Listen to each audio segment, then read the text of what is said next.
Assalamualaikum warahmatullahi wabarakatuh. Perkenalkan, kami dari kelompok 4. Kali ini kami akan mempresentasikan tentang materi keputusan investasi.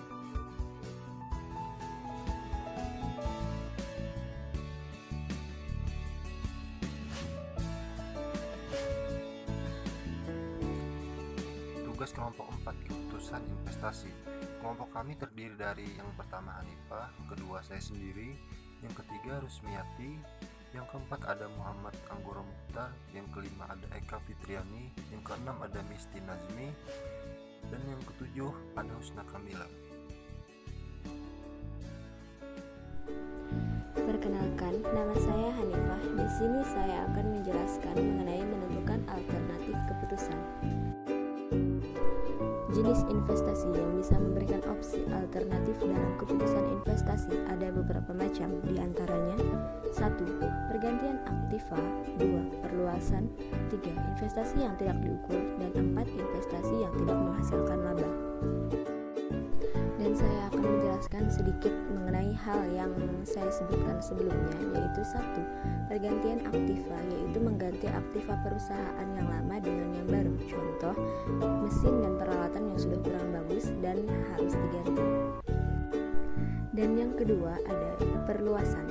Investasi ini bertujuan untuk menambah kapasitas produksi perusahaan jauh lebih besar dari kapasitas sebelumnya. Dan yang ketiga, investasi yang tidak bisa diukur labanya. Investasi ini bertujuan utama mencari laba. Namun, laba yang akan diperoleh oleh investasi ini sangat sulit diukur dengan angka. Misalnya, pengembangan dan penambahan skill karyawan dengan mengadakan program pendidikan karyawan. Dan yang terakhir yaitu investasi yang tidak menghasilkan laba. Kok bisa? Ya, investasi yang tidak menghasilkan keuntungan kadang harus dilakukan karena adanya paksaan, peraturan pemerintah, atau syarat kontrak yang disetujui oleh perusahaan.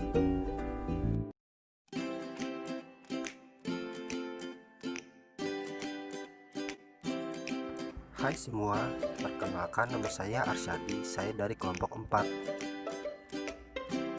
Kali ini saya akan menjelaskan tentang materi risiko dalam investasi. Apa itu risiko dalam investasi? Mari kita simak penjelasan berikut. Risiko investasi adalah sebuah besaran atau ukuran dari sebuah ketidakpastian yang menggambarkan variansi dari imbal hasil sebuah investasi. 7 risiko yang pasti ada dalam investasi. Risiko suku bunga. Risiko suku bunga adalah risiko yang timbul karena nilai relatif aset berbunga seperti pinjaman atau obligasi akan memburuk karena peningkatan suku bunga. 2. Risiko pasar. Risiko pasar ini adalah risiko fluktuasi atau naik turunnya nilai aset yang disebabkan oleh perubahan sentimen pasar keuangan seperti saham dan obligasi, yang sering disebut juga dengan risiko sistematik, systematic risk. Artinya risiko ini tidak bisa dihindari dan pasti akan selalu dialami oleh investor. 3. Risiko inflasi. Risiko inflasi atau risiko daya beli adalah peluang bahwa arus kas dari investasi tidak akan bernilai sebanyak di masa depan karena perubahan sumber daya beli yang tergerus inflasi.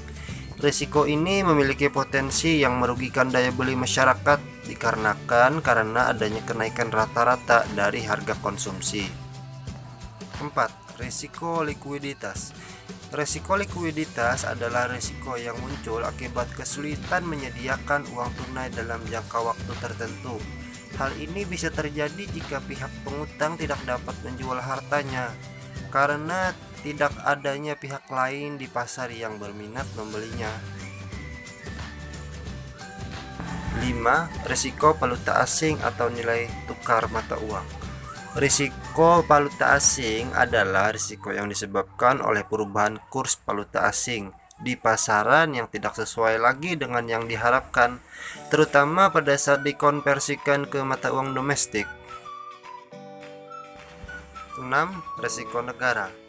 Resiko ini dikenal dengan istilah sovereign risk dan berkaitan dengan kondisi perpolitikan negara.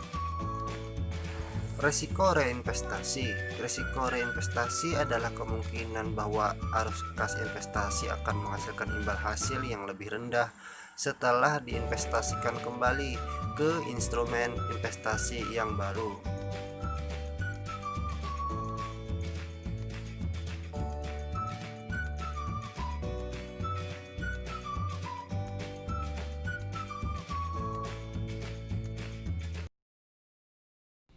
Nama saya Rusmiati. Di sini saya akan menjelaskan tentang meramalkan pendapatan. Meramalkan pendapatan merupakan perencanaan jangka panjang perusahaan dan secara fungsional pada keuangan akan berhubungan dengan anggaran, perusahaan, dan biaya.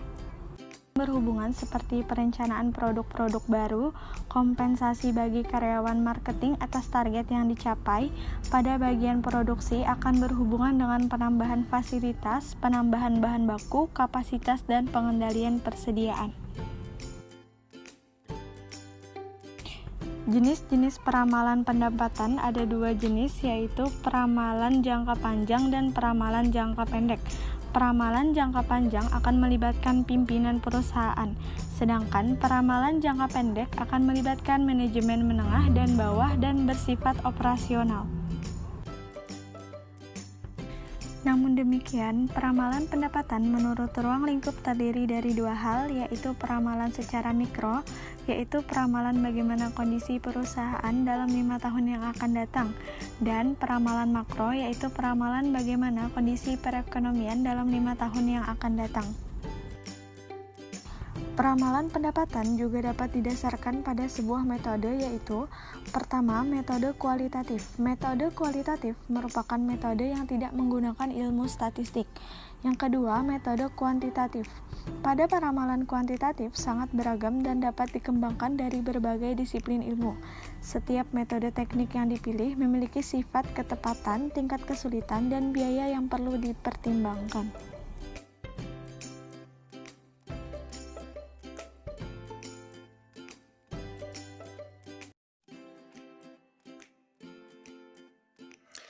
Saya Muhammad Anggor Mukhtar. Saya akan menjelaskan tentang risiko proyek. Manajemen risiko pada proyek meliputi langkah memahami dan mengidentifikasi masalah potensial yang mungkin terjadi, mengevaluasi, memonitoring, dan menangani risiko. Pada umumnya, risiko dipandang dari perspektif negatif, seperti kehilangan, bahaya, kerugian, kegagalan, dan lain sebagainya. Hal-hal tersebut pada prinsipnya merupakan bentuk ketidakpastian yang mestinya dipahami dan dikelola secara efektif sehingga dapat menjadi nilai tambah bagi organisasi. Rumus manajemen risiko. Risk exposure sama dengan risk likelihood dikali risk impact. Risk likelihood adalah probabilitas terjadinya suatu peristiwa yang dikuantisir menjadi angka probabilitas. Sedangkan risk impact adalah dampak dari peristiwa tersebut yang biasanya diukur dengan satuan moneter.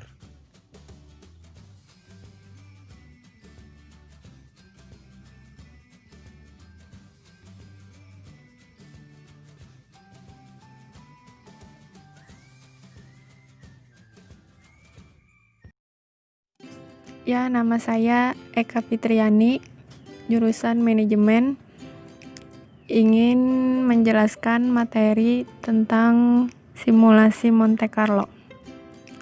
Apa itu simulasi Monte Carlo? Dasar simulasi Monte Carlo adalah percobaan pada unsur peluang atau bersifat probabilistik dengan menggunakan pengambilan sampel secara acak. Jadi, metode Monte Carlo adalah sebuah teknik simulasi yang menggunakan unsur acak ketika terdapat peluang dalam perilakunya. Ada beberapa hal terkait simulasi Monte Carlo. Yang pertama, berdasarkan atas penggunaan bilangan acak. Yang kedua, untuk mengestimasi distribusi hasil yang bergantung pada input peluang. Dan yang ketiga, berjalannya waktu tidak berperan penting. Teknik simulasi Monte Carlo terbagi atas 5 langkah sederhana. 1. Menetapkan suatu distribusi probabilitas bagi variabel yang penting. 2. Membuat distribusi probabilitas kumulatif bagi setiap variabel. 3. Menetapkan sebuah interval angka acak bagi setiap variabel. 4. Membangkitkan angka acak. 5. Menyimulasikan serangkaian percobaan.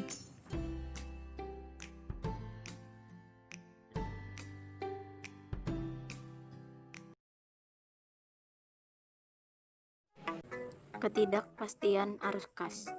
Kita pasti akan menerima sejumlah uang tertentu di masa yang akan datang.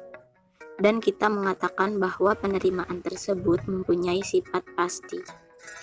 Maka investasi yang mempunyai karakteristik seperti itu dikatakan bersifat bebas resiko. Sayangnya, sebagian besar pada investasi aktiva real merupakan unsur ketidakpastian atau mempunyai unsur resiko.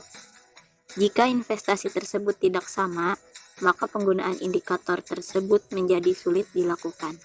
Untuk itu, kemudian digunakan coefficient of variation.